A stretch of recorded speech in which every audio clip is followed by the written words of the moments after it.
Bonjour à tous pour ce webinaire dédié au cloud qui amène une vraie question, savoir si aller dans le cloud, est-ce que c'est pas finalement une faille de sécurité? On va essayer de vous éclaircir un peu dans ce brouillard et vous donner les éléments. Donc pour cela, qu'est-ce que je vais vous donner? D'abord, je vais vous dire un peu, présenter un peu Enixo, et puis les différentes questions qu'on peut se poser en amont sur pourquoi aller dans le cloud. Quelques éléments sur la définition du cloud computing et enfin nous rentrerons dans le cœur de la présentation dédiée à la sécurité dans le cloud pour lequel finalement il y a une sécurité partagée entre le cloud provider et l'entreprise. Donc voilà, abordons maintenant le sujet.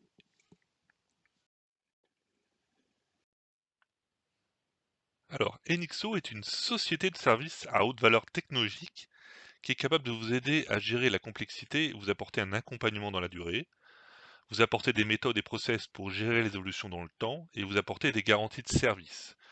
Donc c'est vraiment une société qui s'engage de bout en bout, comme vous voyez ici, dans cette slide. Et en fait, ce qui nous caractérise aujourd'hui, c'est d'être présent à la fois sur le build et le run, et on travaille en mode projet comme une société de service. Donc voilà, on va vous conseiller dans tous vos choix. Concernant nos métiers et services, la mission d'Enexo est d'accompagner ses clients dans la transformation digitale à travers de trois métiers qui sont l'infrastructure digitale, la communication et collaboration, et enfin la sécurité, voilà qu'on voit ici. Donc notre offre de service, elle couvre l'ensemble du cycle de vie des solutions, ça va du conseil, de la conception, de l'intégration, du déploiement, et ainsi que la maintenance et l'exploitation, que ce soit sur site et à distance. Nous apportons de la flexibilité dans les modèles et délivrons nos solutions sur site en mode cloud public, privé, hybride. Et nous avons des offres de services opérateurs dans le domaine des trafics voix, données, internet et sécurité. Donc finalement, Enixo adresse des clients qui vont de la PME au grand compte international, tant dans le domaine du privé que du public. Au niveau de notre présence, comme vous voyez sur cette carte, nous sommes présents un peu partout en France. On a 40 implantations. Et on a en tant que compétence 80 consultants et pour la partie sécurité, on a 30 spécialistes de sécurité qui sont représentés par les points orange. Alors, si on se focalise sur notre offre de sécurité, euh, donc avec nos points de présence en France, on couvre tout le territoire et on a, grâce à cela, on a vraiment une relation de proximité forte avec nos clients. Et la majorité de nos équipes travaillent dans des services en ligne ou sur site. Et nous investissons fortement sur la formation de nos équipes pour maintenir des niveaux de certification très élevés. Et comme vous le voyez ici, notre offre de sécurité est en trois blocs. La partie conseil audit, la partie intégration, qui est le cœur de métier de Nixo, et la partie sécurité managée. Enfin, dans notre offre de sécurité chez Nixo, nous couvrons différents champs, comme par exemple l'infrastructure avec le Next Gen Firewall, le endpoint et l'EDR, bien évidemment, l'accès distant.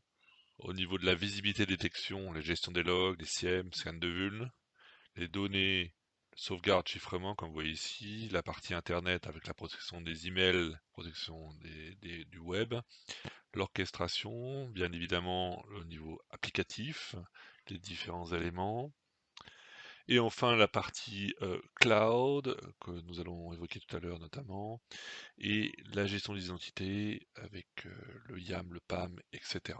Voilà. Débutons maintenant la présentation et posons-nous la question de savoir pourquoi aller dans le cloud finalement. C'est un point essentiel pour bien comprendre. On sait bien que le rythme de développement du cloud s'est accéléré ces derniers temps et cela va continuer dans le futur. Finalement, le cloud apporte des offres au coût généralement optimisé pour les organisations, mais il apporte aussi surtout de l'élasticité, de l'automatisation évidemment et une facilité d'utilisation inédite. Donc, en termes de, comme je disais, la flexibilité, l'élasticité, ça c'est le premier élément ici. Ça simplifie les usages en s'affranchissant des contraintes de l'outil informatique traditionnel. Ce qu'on parle, c'est l'installation, les updates des logiciels, l'espace de stockage, la portabilité des données, etc. Donc, finalement, il offre ainsi plus d'élasticité et agilité. Ça permet d'accéder plus rapidement à des ressources IT via un simple portail web. Ça, c'est le premier élément. Deuxième élément, le paiement à l'usage, finalement coût réduit. La mutualisation des ressources informatiques et la facturation à l'usage rend le cloud computing économiquement attrayant, voilà, avec des paiements mensualisés, comme j'ai écrit en dessous. Autre élément, la haute disponibilité. Ça permet de garantir les accès et la disponibilité des services. Finalement, les garanties offertes par les fournisseurs sur les SLA, c'est-à-dire le niveau de continuité de service, sont de l'ordre de 98 à 99,99, hein, ce qui inclut les temps d'arrêt des serveurs pour maintenance. Donc c'est extrêmement important, extrêmement puissant, et ça c'est un gros avantage. Et enfin le quatrième élément, le time to market, hein, qui est extrêmement réduit grâce au cloud computing. Finalement, le déploiement et la mise en fonctionnement d'un service cloud computing nécessite très peu de temps. Donc ça, ça aide tout simplement à réduire le time to market. Donc aujourd'hui, avec l'évolution, la question est vraiment plus de savoir s'il faut aller sur le cloud, puisque la plupart des entreprises le sont déjà, ou même ne le savent pas déjà, puisqu'il suffit d'avoir été sur Office 365 pour déjà être dans le cloud. Donc comme je dis en dessous, le cloud, c'est pas une question de si, mais plutôt quand et comment. Le débat n'est plus de trouver les avantages, il y en a énormément, j'en ai cité quelques-uns ici, et nous allons avoir les différents éléments complémentaires. Euh, c'est effectivement une économie extrêmement rapide, comme vous voyez dans cet exemple-là qui est tiré du Gartner. Euh, on le voit, le TCO, le Total Cost of Ownership, ici est extrêmement conséquent puisque sur 3 ans finalement on économise jusqu'à 55%, pardon. Et donc ce TCO dans cet exemple-là d'investissement de, de migration, il intègre en fait le CTO ici, il intègre dans son calcul l'ensemble des coûts directs et indirects générés par la possession et l'utilisation du système. Donc vraiment le coût matériel, logiciel, consommation, locaux, etc. Donc on s'aperçoit que c'est directement impliqué au niveau du coût. Et c'est vrai que Gartner d'ailleurs complète ces éléments en disant que d'ici 2020, 85% des entreprises devraient avoir adopté des services cloud. Donc finalement, si on reprend une citation toujours du Gartner, les utilisateurs, enfin les entreprises plutôt, n'utilisant pas le cloud sont aussi rares que celles qui n'utilisent pas Internet aujourd'hui. Donc c'est-à-dire que tout le monde basculera dans le cloud. Il y a tellement d'avantages. Si on parle maintenant des principaux usages du cloud, c'est finalement, ça a apporté de l'agilité, globalement. Et dans ces usages, on retrouve ces segments qui sont, dans le premier lieu, l'hébergement de données, hein. C'est vraiment le premier usage du cloud computing. Le cloud va permettre un hébergement de données flexible, hein, qui va permettre d'être simple et surtout évolutif. Oui, parce que le cloud, il peut finalement être utilisé dans le cadre de sauvegarde externalisée et en fonction des cas, redondé, pour les sauvegardes sûres et sécurisées. Donc ça, c'est le premier élément. Deuxième élément, le test et développement. Finalement, la virtualisation offerte par le cloud permet une mise en place facile d'environnement de test et développement. Il y a aussi la relation client, ou appelé aussi CRM. Finalement, la mise en place d'un CRM social permet d'écouter les clients et échanger avec eux, donc ça améliore, c'est pratique et ça apporte un plus. Il y a évidemment les bureaux virtuels, tout ce qui est dans la mobilité. Le cloud va permettre voilà, la mise en place de bureaux virtuels distants. Autre usage, la collaboration. Finalement, ça va faciliter le partage de ressources en ligne, ainsi que la communication. On pense par exemple à Teams. Voilà quelques exemples d'usages. On vient de voir donc les principaux usages. Maintenant, ça apporte aussi de nouveaux challenges. Nouveaux challenges en termes de sécurité, de changement culturel, de visibilité, de compétences. Finalement, la compétence, c'est vrai qu'il faut de nouvelles compétences en interne ou en externe pour le basculement, pour la sécurité. Ça apporte des nouvelles problématiques de visibilité. Finalement, les entreprises, dans leur grande majorité, ont peu de visibilité sur l'environnement cloud.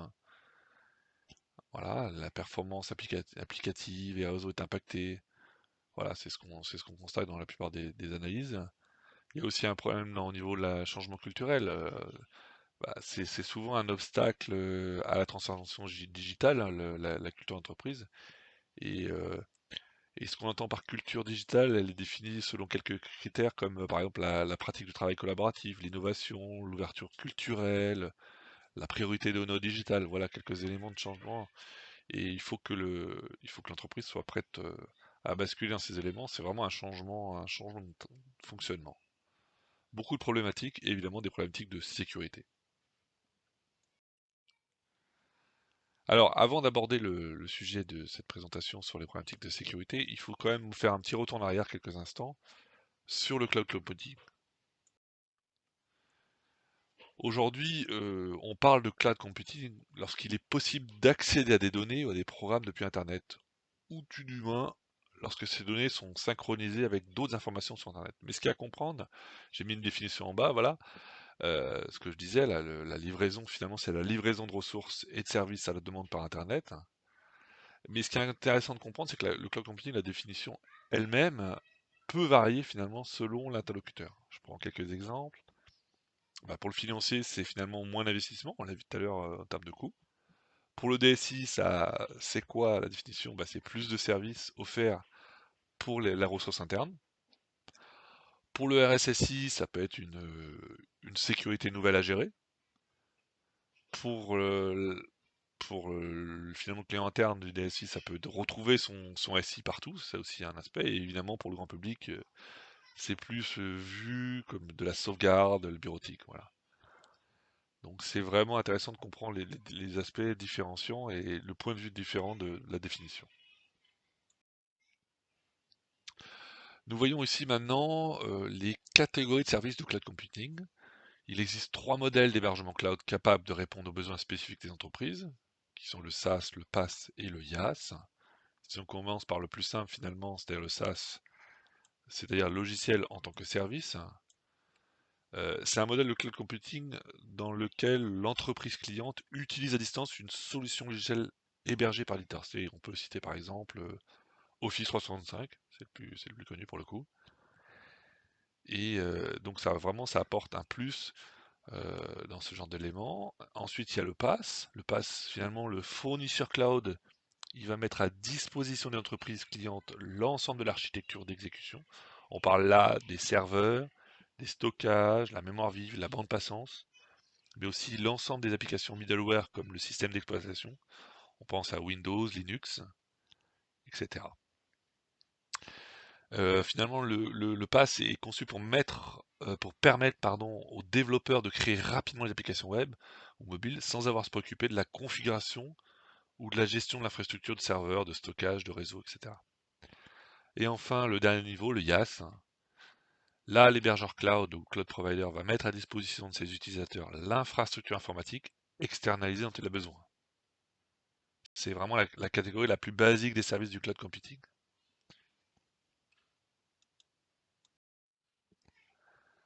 Alors, on voit maintenant euh, les différents éléments, un comparatif de l'offre SaaS PaaS IaaS. C'est vraiment pour bien comprendre finalement l'étendue des responsabilités du cloud provider qui varient selon les services rendus, qu'on ça en IaaS, en PaaS, en SaaS, où j'ai même mis on-premise pour bien comprendre. Où là pour le coup, l'on-premise forcément tout est à la responsabilité de l'entreprise, mais ça c'est évident. C'est à partir du moment où on bascule en cloud où là l'entreprise perd finalement de la responsabilité et confie cette responsabilité au cloud provider, mais pas complètement.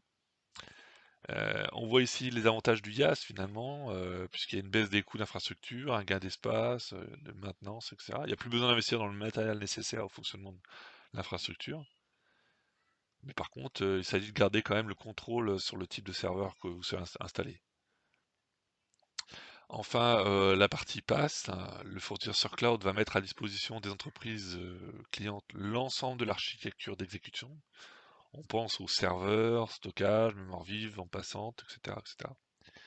Et évidemment, la partie SaaS, qui là, pour le coup, la responsabilité est presque entièrement dédiée au cloud provider. On verra tout à l'heure le détail. Et là, l'avantage est énorme puisque l'avantage, il est dans le coût. Vous ne payez qu'un abonnement mensuel, il n'y a pas d'achat de licence en fait, ni de frais de maintenance.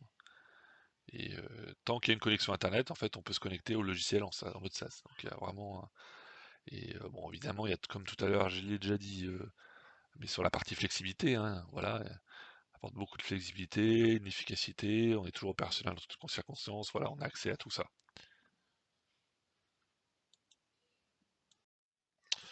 Alors, si on fait un petit retour en arrière de quelques instants, au niveau de la sécurité, finalement, la sécurité informatique a longtemps été pensée en termes de château fort. Voilà, c'est ce que j'ai mis avec une frontière à franchir, évidemment, avec les remparts, qui jouent un rôle de filtre, et avec le point d'entrée unique, donc typiquement le firewall. Voilà. Le système informatique était construit de manière à être isolé de l'extérieur via cette muraille, avec des équipements de sécurité. Donc une fois qu'on avait passé cette muraille de sécurité, on avait la liberté de mouvement dans l'enceinte, donc il n'y avait plus rien, il n'y avait plus vraiment de sécurité. On pouvait librement circuler. Donc ça c'est aujourd'hui, enfin c'est aujourd'hui, pardon, c'est dans le passé, euh, la défense du périmètre, la défense périmétrique. La sécurité a bien évolué depuis, et évidemment avec la prolifération des ordinateurs portables, des téléphones mobiles et autres, il s'agissait de revoir et de revoir cette notion de sécurité et s'apercevoir qu'il faut mettre en place une notion de défense en profondeur en cumulant plusieurs lignes de défense indépendantes, contrairement à la défense périmétrique. Donc je vous mets quelques éléments de ligne de défense. Voilà. L'idée à retenir, c'est surtout que une compromission d'un niveau de défense ne doit pas entraîner les autres. Donc ça, c'est vraiment la notion de défense en profondeur. Et enfin, le dernier élément, il s'agit de penser Zero Trust. C'est un concept qui a été créé par Forrester, qui présuppose finalement que rien n'est fiable, et ça reprend l'idée qu'on a vue tout à l'heure de la défense périmétrique, que avant, on devait passer la barrière et rentrer dans l'entreprise, et là on était dans la fiabilité. Donc quand on était extérieur, on était fiable, il fallait passer cette barrière, s'identifier par exemple. Aujourd'hui, cette notion est complètement dépassée, et il s'agit de penser en notion de Zero Trust. Voilà, ne faire confiance à personne. C'est, comme je l'ai écrit, le principe de s'identifier, d'autoriser les utilisateurs, donc plusieurs lignes de barrière, mais à chaque instant, puisque finalement, la notion de sécurité a beaucoup évolué et surtout la notion de travail a évolué, puisque on travaille plus uniquement dans une entreprise, on peut travailler à distance, via son téléphone portable, via son ordinateur, on peut travailler de chez soi, etc., ou même avec du BIOD, avec son propre matériel. Donc cette notion est maintenant dépassée. Voyons maintenant le cœur de la présentation, c'est-à-dire la sécurité cloud, cette notion de responsabilité partagée, pour lequel j'ai déjà évoqué quelques éléments jusqu'à présent. On a deux niveaux de sécurité à prendre en compte. Deux notions de sécurité à prendre en compte. Euh, le premier niveau, c'est finalement la sécurité du cloud, qui dépend du cloud provider.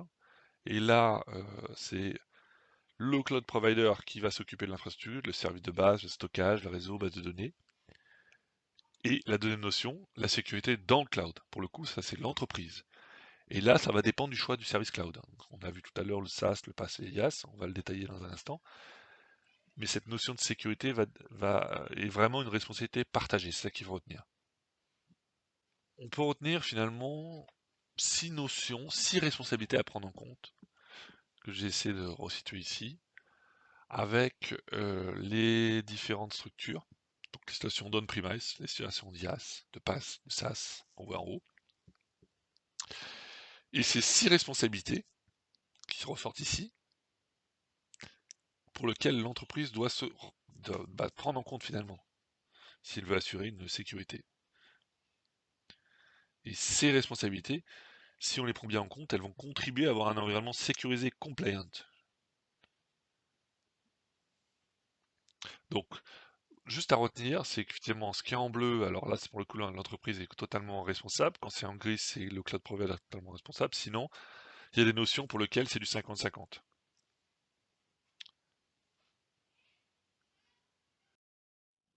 Si on se focalise sur le SaaS, le premier élément,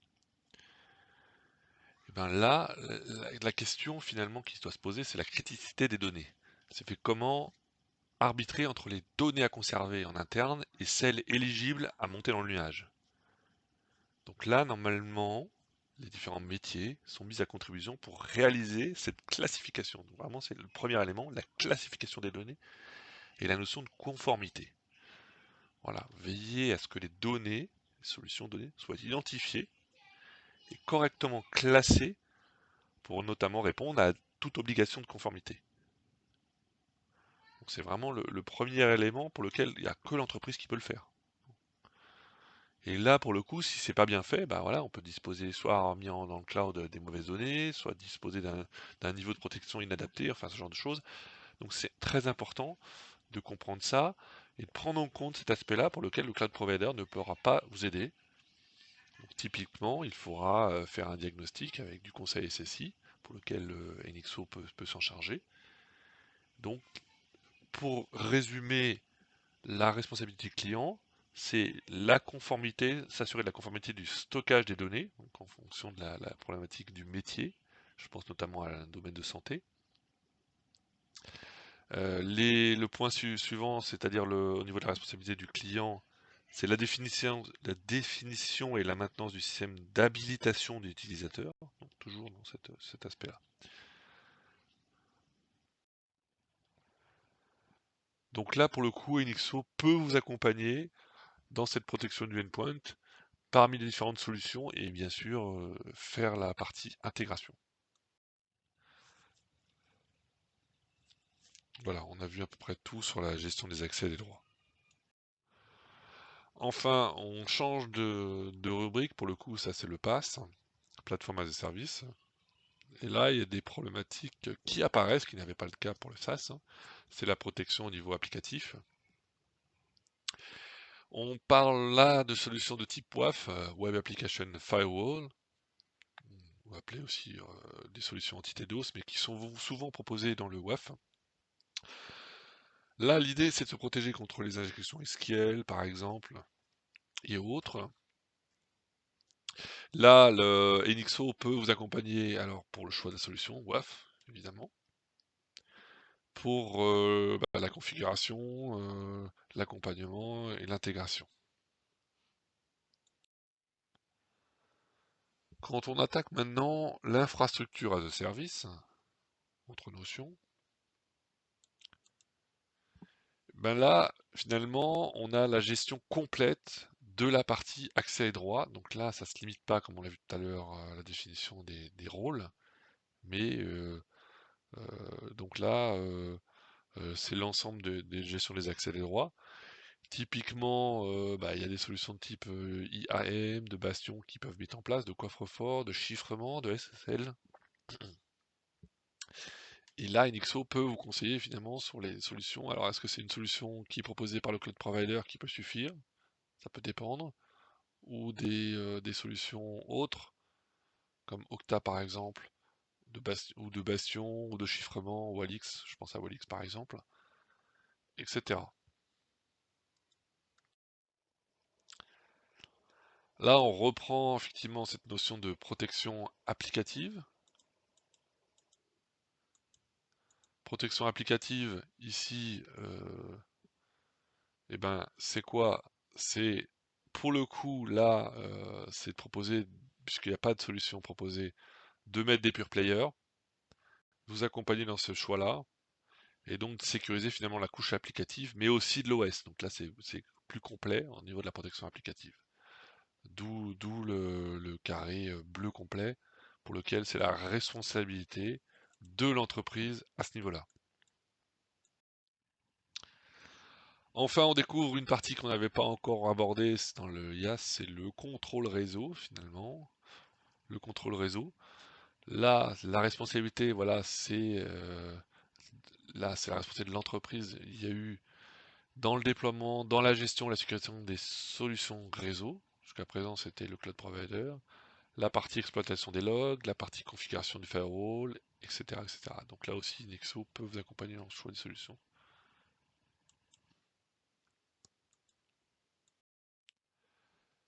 Et finalement, en conclusion, Bah, on a vu que le fournisseur finalement il prend un certain nombre de, de responsabilités, mais dans le cas du IaaS, il prend la responsabilité du matériel et effectue toute la maintenance pour s'assurer que finalement les serveurs fonctionnent correctement. Mais en revanche, le cloud provider ne prend pas la responsabilité des applications personnalisées qui peuvent être développées, déployées et exécutées sur le IaaS. Donc là, dans ce cas présent, le IaaS, hein, les responsabilités et tâches qui restent à la charge de l'équipe informatique de l'entreprise sont très très larges. Très très larges. Il y a pratiquement tout finalement. On voit dans le choix des technologies, l'architecture, le monitoring, la gestion des attaques, la surveillance, etc., etc.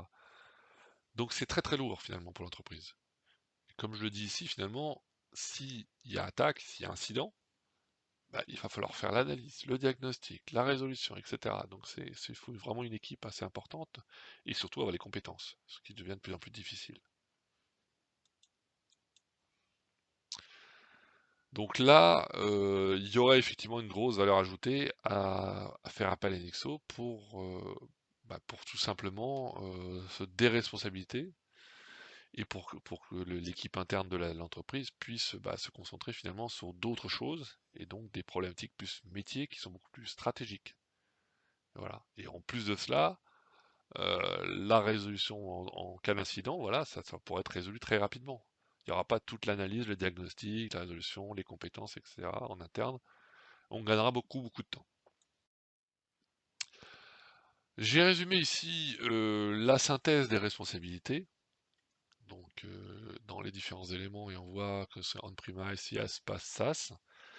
Et j'ai ajouté finalement de manière synthétique donc les types de risques pour lesquels voilà, on est confronté, que ce soit la classification des données avec d'avoir un niveau de protection inadapté, et comment résoudre ce problème avec le process. Le process c'est un diagnostic SSI, donc typiquement du conseil SSI. Avec la partie endpoint, on l'a vu tout à l'heure, si on met pas les bonnes solutions, finalement on a un risque de malware, de ransomware, de fuite de données, etc. Et donc typiquement des solutions de type EDR, MDM sont la solution. Après il faut bien choisir laquelle parmi toutes les solutions. Les gestions des flux et droits, on l'a vu tout à l'heure, la protection applicative, les injections SQL par exemple, le contrôle réseau et enfin la sécurité physique. Alors pour terminer sur cette slide, ce que j'aime bien dire c'est que finalement Gartner nous dit quelque chose d'intéressant. Il dit que d'ici 2022, au moins 95% des failles de la sécurité du cloud seront imputables aux clients. Ça veut dire quoi? Ça veut dire qu'un pourcentage finalement très très faible, donc 5%, est attribuable au cloud provider. Et entre autres termes, ça veut dire que les fournisseurs comme Amazon Web Services, AWS, ils sont conscients finalement d'être la cible de choix, et donc ils sont extrêmement pointus. On dirait qu'ils ont beaucoup investi en R&D, et ils se sont donné les moyens financiers. Ils sont donc extrêmement pointueux sur la sécurité de leur infrastructure et mettent en œuvre finalement des méthodes de sécurité très très avancées, de telle sorte que avec des technologies de filtrage basées sur l'intelligence artificielle, ils ont très peu de risques d'être attaqués et donc d'avoir des failles. Donc c'est pour ça qu'il faut retenir que finalement la sécurité c'est pas au niveau où il faut avoir confiance en cloud provider, mais que la plupart des risques de sécurité qui vont arriver seront au niveau du client, au niveau des entreprises. C'est pour ça qu'il faut avoir conscience des types de risques et pas considérer que aller dans le cloud, c'est bon, toute la responsabilité de la sécurité est au cloud provider, ce qui serait bien. Non, il n'y aura aucun risque, puisque, comme je le disais, très peu de risques puisqu'ils investissent beaucoup, ils sont très sécurisés, mais imputable à l'entreprise qui n'a pas conscience de ces risques et qui n'a pas mis en place soit les process, soit les bonnes solutions. Et pour terminer, enfin pour clôturer cette présentation, j'aime bien vous montrer ces slides qui finalement illustrent assez bien les différents éléments qu'on a vus tout à l'heure. Et on a parlé surtout de solutions de type endpoint, applicative, etc., etc. Et finalement, il est extrêmement difficile de s'y retrouver finalement dans tout ça. Si on prend l'exemple de la partie applicative en haut à droite, on retrouve des solutions de type Hypervive, 5, et cetera, et cetera. Et comment s'y retrouver? Est-ce qu'il faut prendre, par exemple, la solution en haut à droite du Gartner, qui souvent est assez chère? Est-ce que c'est utile d'avoir finalement la Rolls de la solution? Est-ce qu'on peut pas soit faire appel à une solution du cloud provider qui est fournie? Est-ce que c'est une bonne idée? Sachant que si on est en cloud hybride, c'est pas forcément adapté. Quelle solution on a besoin? Donc il faut bien définir ses besoins et c'est pour ça que là, Enixo peut vous aider dans ce brouillard et vous conseiller une solution plutôt qu'une autre. Finalement, chaque entreprise a des besoins différents, a des problématiques différentes et donc il n'y a pas toujours une solution qui est plus adaptée. Il est toujours difficile d'avoir cette visibilité. Voilà. Pour terminer donc ce webinaire, déjà merci de votre attention et je vous invite, si vous avez des questions, vous avez besoin d'éléments, à nous contacter via cet email ou aller sur notre site www.nxo.eu. En remplissant le formulaire, on sera apte à vous répondre, soit pour répondre à des questions liées à ce webinaire ou à des questions autour de la sécurité.